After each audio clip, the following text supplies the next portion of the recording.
Veja nesta edição, o preço do açaí em feiras e supermercados de Belém continua subindo. Senai abre inscrições para cursos profissionalizantes em 15 regiões do Pará. Instituições públicas preparam a Operação Carnaval na região metropolitana de Belém. Comunidade das Ilhas de Belém reúnem com Polícia Fluvial para discutir a segurança nos rios. Centenas de pontos de alagamentos preocupam autoridades e a população. Quadrinhos atrai pela linguagem simples e acessível. A dica do cidadão sobre os direitos dos idosos. E a exposição em Belém expõe esculturas de luz em movimento. Hoje é quinta-feira, 7 de fevereiro, e o Nazaré Notícias já está no ar.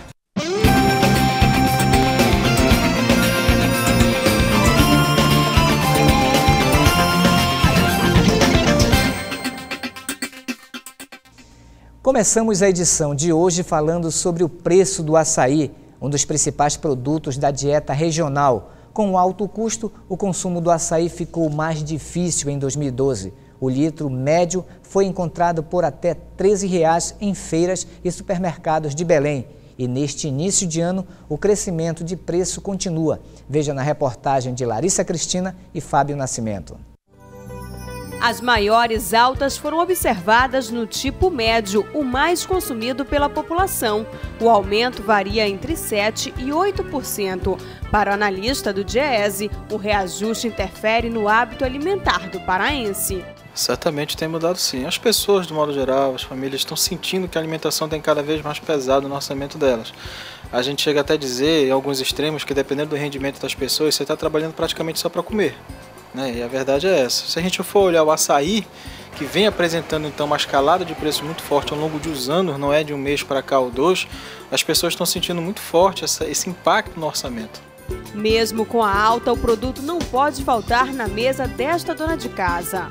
Para mim não tem preço, assim, porque eu gosto de tomar do grosso, não gosto do fino, eu gosto do grosso, entendeu? E para mim não tem preço.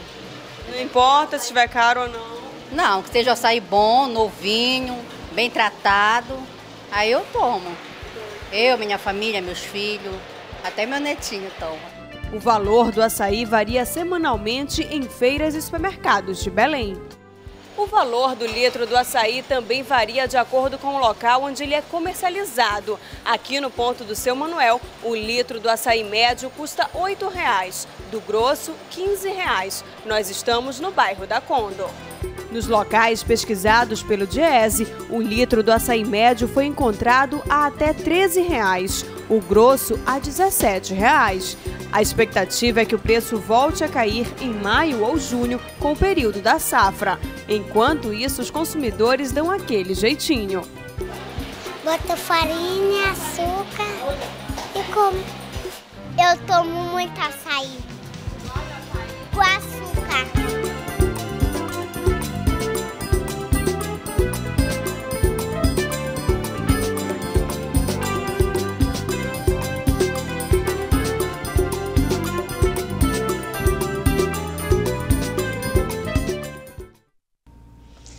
E o índice de preço consumidor amplo, considerado a inflação oficial do país, acelerou para 0,86% em janeiro contra 0,79% em dezembro do ano passado.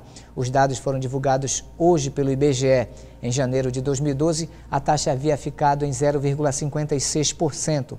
Os preços de alimentos e de despesas pessoais continuam pressionando a inflação. Os dois grupos mostraram alta em janeiro em relação a dezembro de 2012. O Serviço Nacional de Aprendizagem Industrial, o SENAI, abriu as inscrições para diversos cursos profissionalizantes em 15 unidades operacionais espalhadas pelo estado do Pará. A previsão é a formação profissional de mais de 75 mil pessoas em 2013. A repórter Caroline Guimarães tem mais informações. Marcos, para se inscrever, os candidatos devem comparecer à Secretaria do SENAI com os originais do CPF, carteira de identidade, comprovante de residência e comprovante de escolaridade. Para os candidatos que concorrem às vagas gratuitas, eles deverão passar por um processo seletivo. As aulas acontecem sempre de segunda a sexta-feira e para mais informações, basta ligar para os telefones 4009-4767 ou 3366-0861. Caroline Guimarães para o Nazaré Notícias. E vamos falar agora de segurança nas rodovias durante o Carnaval. A Polícia Rodoviária Federal vai intensificar a fiscalização de embriaguez ao volante com 1.200 bafômetros nas estradas federais de todo o país. Este será o primeiro Carnaval com a tolerância zero da lei seca se for constatada uma taxa entre 0,5 e 0,33 milímetros de álcool por litro de ar. A infração é considerada gravíssima, com multa de quase R$ 2.000 e suspensão da habilitação por 1 ano. A partir de 0,34 milímetros é considerado crime de trânsito e o motorista pode ser preso em flagrante. E nesta quarta-feira, a Autarquia de Mobilidade Urbana de Belém, a antiga Setebel, realizou uma entrevista coletiva para falar sobre a Operação Carnaval. Na ocasião, foram discutidos o trânsito na aldeia amazônica em Icoraci. Por conta dos desfiles das escolas de samba, também o transporte para Mosqueiro, Outeiro e Cotijuba, e principalmente a saída de Belém, sofrerá alterações. A coletiva aconteceu na sede da Autarquia de Mobilidade Urbana de Belém, a AMUB, antiga Setebel. Para quem brincará o Carnaval em Belém, acontecerão alterações de rotas e linhas de ônibus para garantir o acesso dos foliões à aldeia amazônica. No período de 8 a 11 de fevereiro, haverá interdição nos seguintes trechos: Avenida Doutor Freitas, entre a Senador Lemos e a Marquês de Herval, Avenida Pedro Miranda, entre a Travessa Lomas Valentinas e a Avenida Doutor Freitas, e a Travessa Lomas Valentinas, entre a Avenida Marquês de Herval e a Rua Antônia Verdosa. As alterações também acontecerão em Icoraci. Nós temos uma programação de desfile oficial, carnaval oficial da Prefeitura, em Belém, nos dias sexta, sábado, domingo e segunda, ou seja, 8, 9, 10 e 11.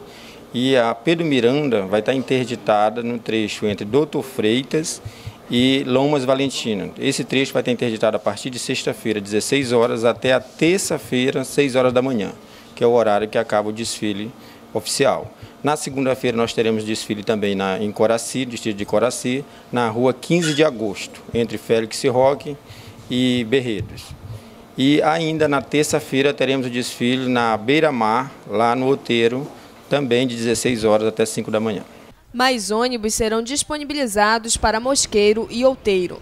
Para suprir a demanda do Carnaval, os ônibus que realizam transporte para Mosqueiro a partir desta sexta-feira sairão de 10 em 10 minutos e para Outeiro sairão de 5 em 5 minutos. Durante os 5 dias de folia, esse efetivo que realiza o transporte para Mosqueiro e Outeiro também receberá reforço. Mosqueiro, a partir de sexta-feira, estamos aumentando a demanda de 18 ônibus a mais. A partir de sábado vai para 25, domingo mais 25 e segunda. Aí terça, quarta e quinta estamos aumentando 50 ônibus para atender a demanda de retorno desses brincantes. Os foliões que pretendem viajar para Cotijuba contarão com a linha regular que não sofre alteração neste período de carnaval. E para quem pretende sair de Belém a outros destinos, a AMUB dá algumas orientações. As pessoas que vão se dirigir pela BR-316, que procurem horários alternativos. Vamos tentar evitar aquele horário tido como comercial, de 8 até as 18 horas. A Polícia Federal e a Polícia Rodoviária Estadual também, em convênio com a gente, já nos garantiu a segurança durante o percurso, principalmente no trajeto mais longo que é Salinas e Capanema. Eles vão estar, além das barreiras que eles normalmente mantêm viaturas, eles vão estar policiando todo o trajeto com viaturas adicionais. Então quem puder usar o horário extra, o horário a partir de 6 horas, 7, 8, 9, 10 da noite, meia-noite ou 4 horas, 5 horas da manhã, essas pessoas com toda certeza evitarão o engarrafamento que com certeza acontecerá de manhã e de tarde. E em virtude do feriado de Carnaval, o governo do Pará tornou facultativo o trabalho na segunda e na quarta-feira. O expediente facultado está sendo compensado com um acréscimo de 1 hora à jornada diária de trabalho nos primeiros dias deste mês. Algumas áreas específicas, no entanto, não são atingidas pelo decreto. Na área de saúde, funcionarão normalmente a unidade de saúde da Pedreira, onde há atendimento de urgência 24 horas, e os hospitais Abelardo Santos e Metropolitano, também com serviço de urgência e emergência 24 horas. A Santa Casa de Misericórdia vai atender obstetrícia em casos de urgência e emergência. Desenvolver atividades em prol da população das ilhas de Belém é uma das preocupações do grupamento de polícia fluvial. Segundo a Polícia Militar, o índice de violência cresceu nas ilhas da região metropolitana. Policiais e comunidades estão envolvidos em projetos sociais. Mais de 40 ilhas formam o arquipélago de Belém. Somente na Ilha das Onças são mais de 4.000 famílias e a demanda demográfica não para de crescer. Contudo, os serviços públicos não acompanham o ritmo de crescimento populacional. Hoje o que nós queremos, quanto lideranças que têm um olhar focado nas ilhas, o que nós queremos, maior investimento em políticas públicas, voltada para esse segmento. Então, ou seja, a região insular hoje, ela precisa de muito mais investimento. O que está sendo feito hoje é mínimo. O que nós queremos é a ampliação desses projetos. Uma reunião realizada na sede do grupamento da Polícia Fluvial em Belém reuniu representantes das ilhas e coordenadores de projetos sociais. A iniciativa foi da própria PM para melhorar a vida dos ribeirinhos. Tentar fazer um projeto de desenvolvimento nas ilhas, onde nós estamos hoje reunidos com o SEBRAE, Sociedade Bíblica, SECOM, da Prefeitura Municipal de Belém, Casa Civil. Então tem várias entidades que a gente vai tentar unir forças para melhorar a vida do ribeirinho e tirar os jovens da ociosidade. Os índices de violência nas ilhas são altos. As principais ocorrências são roubos e tráfico de drogas. O grupamento da Polícia Fluvial atende cerca de 20 ilhas de Belém e do município de Barcarena. São 68 policiais militares que se revezam 24 horas no policiamento ostensivo. Para fazer a patrulha, eles contam com 8 lanchas e 2 barcos condutores de tropa. A expectativa da comunidade é a mudança de cenário a partir das propostas apresentadas na reunião. Com certeza, a gente espera que esteja mais... Principalmente na área da saúde, da educação, do transporte, do saneamento, porque a gente precisa também, a Ilha das Onças e as outras ilhas também que cercam.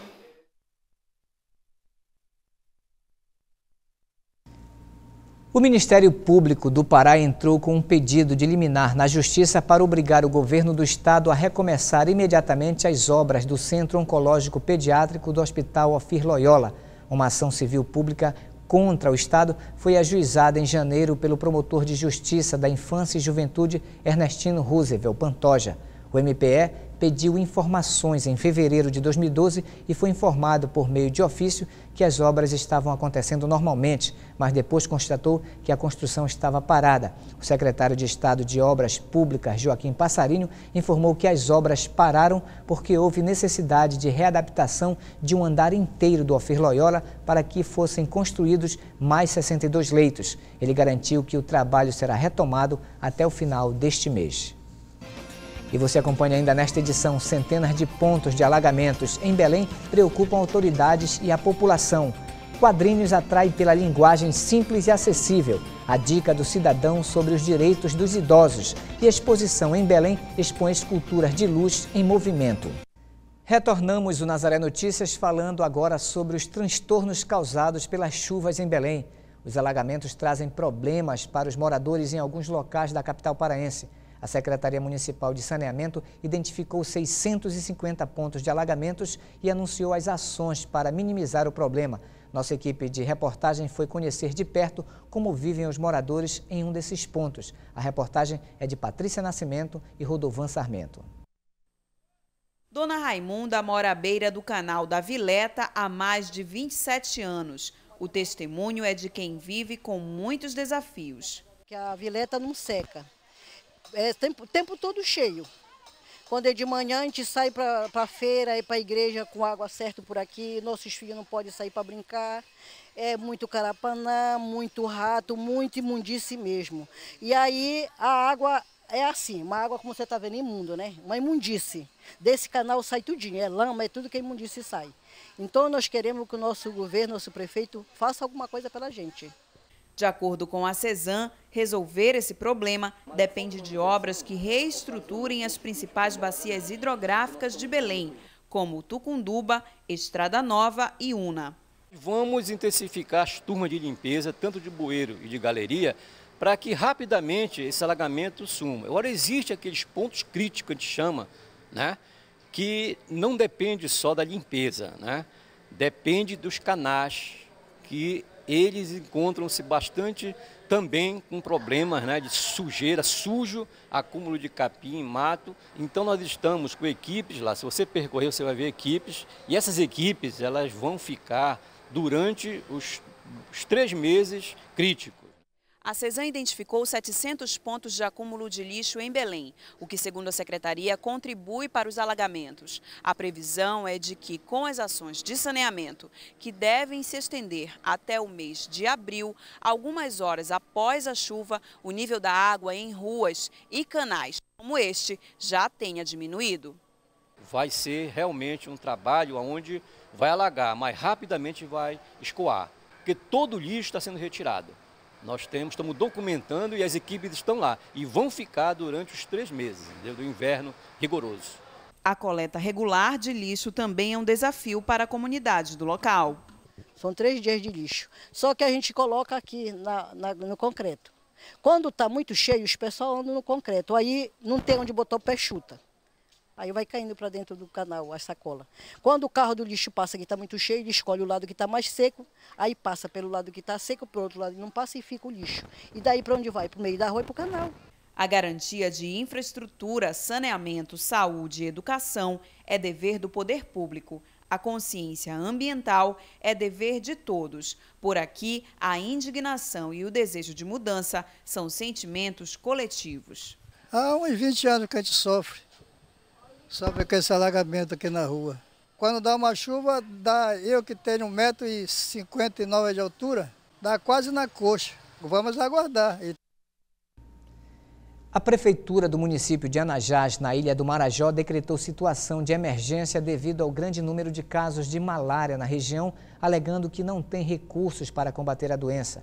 Mas a Secretaria de Saúde do Pará contesta a decisão e não reconhece a situação como calamidade pública. Uma reunião ontem no prédio da CESPA teve como pauta essa situação.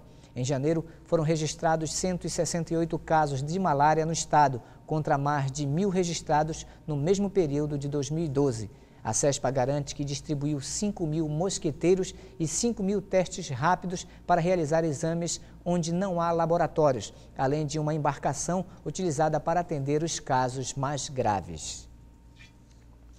Uma linguagem diferenciada e acessível a todos. Os quadrinhos existem há bastante tempo e são formas de comunicação. Eles exigem talento e criatividade dos artistas. Sobre a mesa, papéis, lápis, borracha, pincéis e um computador. Materiais utilizados para dar forma e cores a uma nova história. Assim, são produzidos os quadrinhos, saindo da criatividade e do talento de pessoas como Otoniel, um profissional apaixonado pelas histórias em quadrinhos. Já tentei me alfabetizar para começar a ler, então ler quadrinhos sempre foi muito natural, fui ganhando dos meus parentes. Aí quando eu vi que tinha 2 revistas da Espada Selvagem do Conan, aí eu já comecei uma coleção que dura até hoje, né? Comprando quadrinhos. O quadrinho é uma linguagem simples e muito acessível. Dentro da educação, a Lei de Diretrizes e Bases permite que obras literárias possam ser adaptadas à linguagem dos quadrinhos. Uma linguagem que se transformou na profissão de Otoniel. Tu começas a ir por esse trabalho apaixonado pela linguagem, apaixonado pela forma como a linguagem te arrebata. Na época do vestibular fiz publicidade e propaganda, comecei a trabalhar em agência e lá fiquei muito frustrado e comecei a tentar fazer meus projetos de quadrinhos, que em 2004 com o Ney, com o Carlos e o Fernando a gente conseguiu fazer o Belém Imaginário. Foi a partir de lá eu tentei ficar lançando um produto sempre, né, pelo menos sistematicamente, de projetos autorais de quadrinhos. No Pará, assim como em todo o Brasil, o cenário é o mesmo. São muitos os quadrinistas, mas os quadrinhos são pouco consumidos no país. Ainda assim, as expectativas de mudança são grandes. Eu vejo como um cenário promissor. Eu acho que a gente tem muito mais chance de crescer do que a gente consegue enxergar no momento. Hoje, as perspectivas se ampliam com as novas possibilidades. A gente já está vivendo na fase dos quadrinhos na era digital. A gente tem que formar um mercado, um produto para conseguir vender os quadrinhos nesse novo ambiente online, que tem vários quadrinistas que já subsistem disso, só dos quadrinhos online e dos gadgets, né? Colocar para quadrinhos para iPad ou algo assim. E para um apaixonado por quadrinhos, trabalhar em seus projetos é o que satisfaz, e eles são muitos. Para esse ano eu vou terminar alguns projetos que eu fiz no ano passado, como o Icamiabas, a exposição do IAP, o Contínuo Espaço-Tempo, Contínuo Pagerama, que saiu pelo IAP como uma bolsa do IAP, a gente vai fazer a exposição esse ano. E tem o Gibi Saúde também, que é um projeto institucional. Por enquanto é isso. Tem algumas outras coisas, mas engatilhado são esses.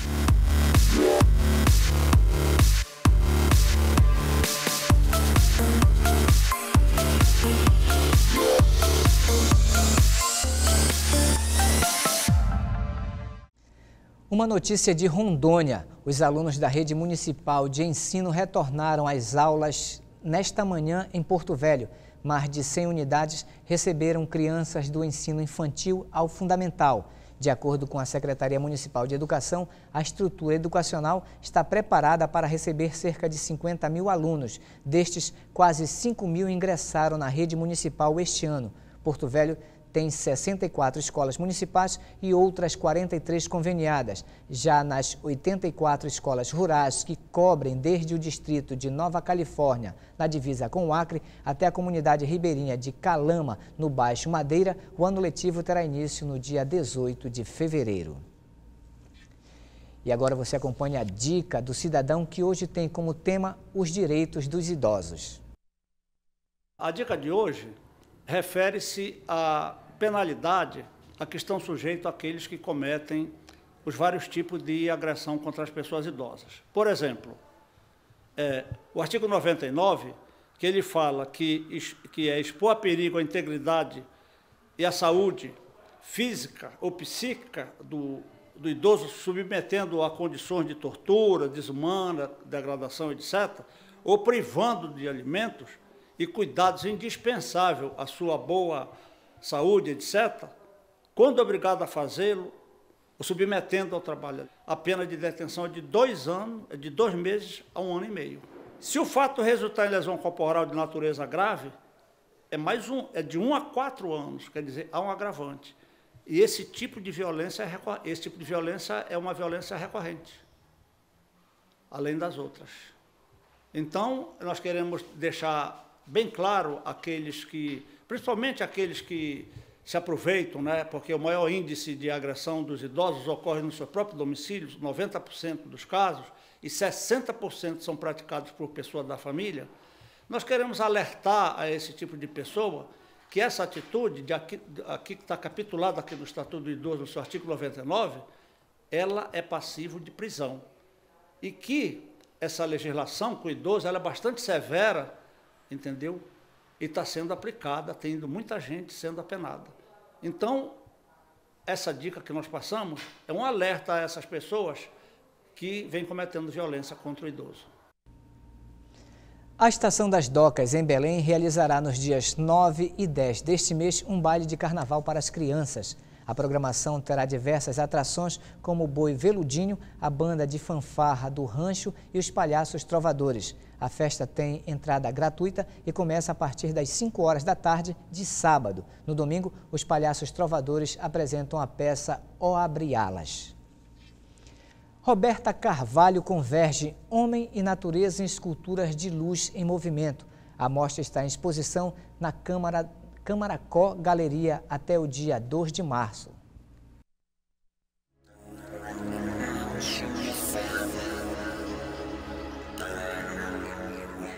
A mostra Lumen Essência expõe esculturas de luz em movimento. São experimentações vividas por Roberta Carvalho, um projeto que começou há 6 anos. Esse projeto começou de uma maneira muito inusitada, né?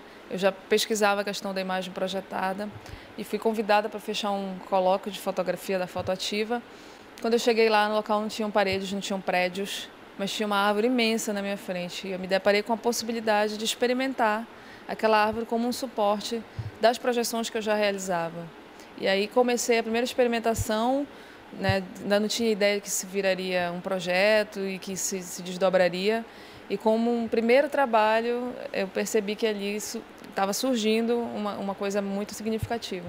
Desde 2007 até hoje, foram muitos os trabalhos desenvolvidos por Roberta. O resultado disso vai além das imagens produzidas. Eu já viajei por mais de 30 cidades, tem mais de 60 pessoas que fazem parte já do projeto. Eu digo que o projeto não é só meu, porque não é mesmo, porque ele se constitui dessas pessoas. E assim, eu percebo também que é um trabalho muito democrático, que vai para as ruas e que as pessoas se relacionam com ele de uma maneira muito aberta, muito livre. E isso, para mim, é muito significativo. As projeções e os registros não acontecem de modo aleatório. Por trás do produto, há um estudo de forma e conteúdo. Tem uma técnica chamada videomapping, né, que eu faço um estudo formal, mesmo da forma da árvore e da forma do corpo humano, né, de que maneira as duas vão se encaixar, para que tenha realmente uma relação estreita, né, de forma. E tem também um outro dado importante, que é a relação com pessoas. O projeto ele se propõe a convidar as pessoas de um determinado local, né, por onde eu estou, no caso, e fazer com elas o trabalho. Né? Isso gera uma identificação super interessante com as pessoas que assistem e com as pessoas que participam do trabalho. Quem visitou a mostra se encanta. Realmente é muito interessante porque é uma fotografia projetada, né?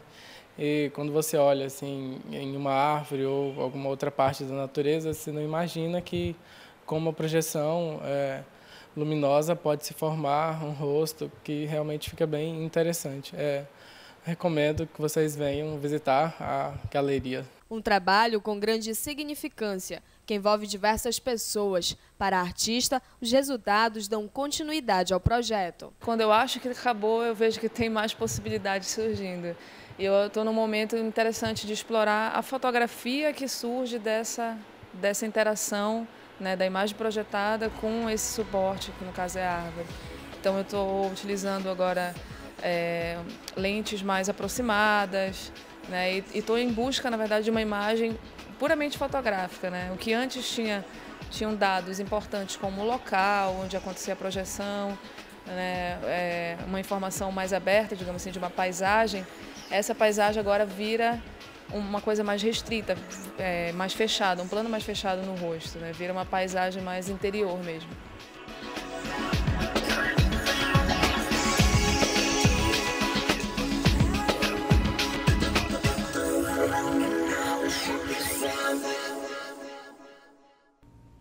Mais informações sobre a exposição, basta ligar para os telefones 3261-4809 e 3261-4240. E você pode sugerir temas para as nossas reportagens. Entre em contato com a nossa produção pelo número 40069244 e indique o que você quer ver aqui no jornal. E para rever as matérias de hoje, acesse o portal Nazaré pelo endereço www.fundacionazaré.com.br ou entrar na nossa página no Facebook. Nazaré Notícias fica por aqui, nos encontraremos amanhã na próxima edição. Até lá!